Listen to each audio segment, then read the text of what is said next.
La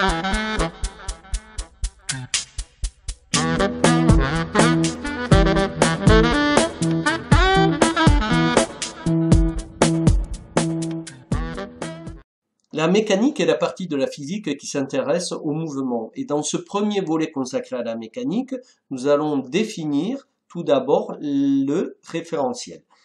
Alors pour cela, on va se placer dans cette situation où nous avons un escalier roulant sur lequel sont deux personnes A et B. La troisième personne de la situation, qui est C, est tranquillement assise à ce niveau. La question à laquelle nous devons répondre est la suivante. Si on met l'escalier roulant en fonctionnement, la personne A est-elle ou pas en mouvement?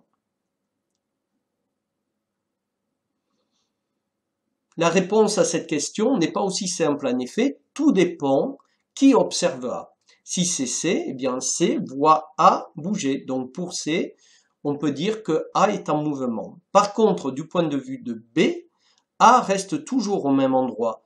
Donc pour B, A est immobile. C'est la raison pour laquelle, en physique, pour décrire le mouvement d'un objet, il est toujours nécessaire de préciser ce que l'on appelle le référentiel.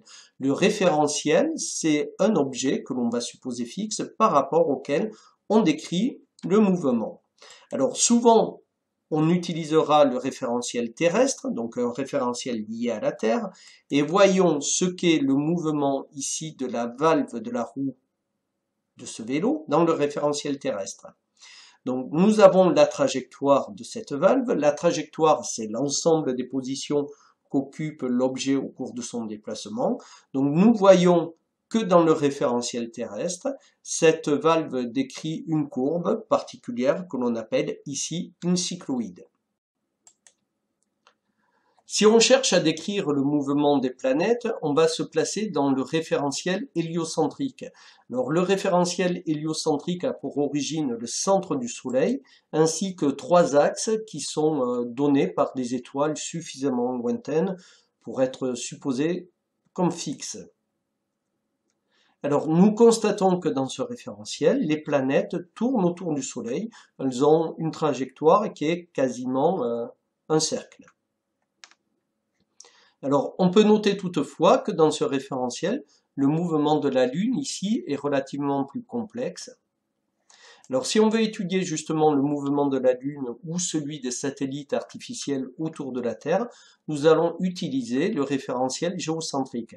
Alors, ce référentiel a pour origine le centre de la Terre et trois directions qui vont être toujours données par trois étoiles lointaines.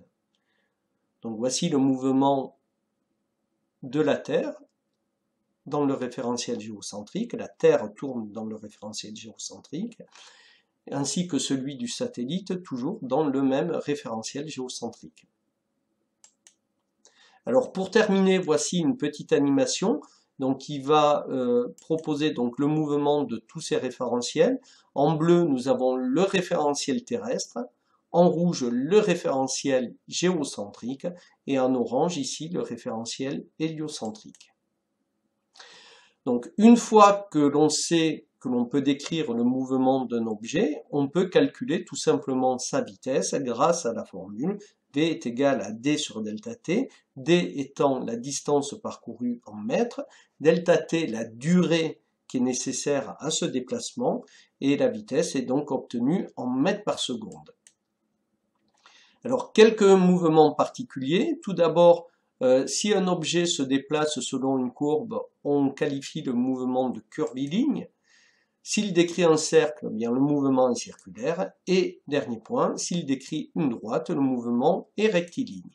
Alors, un cas particulier de mouvement, c'est celui-ci. C'est lorsque un objet se déplace en ligne droite et en vitesse constante, on appelle ce mouvement le mouvement rectiligne uniforme.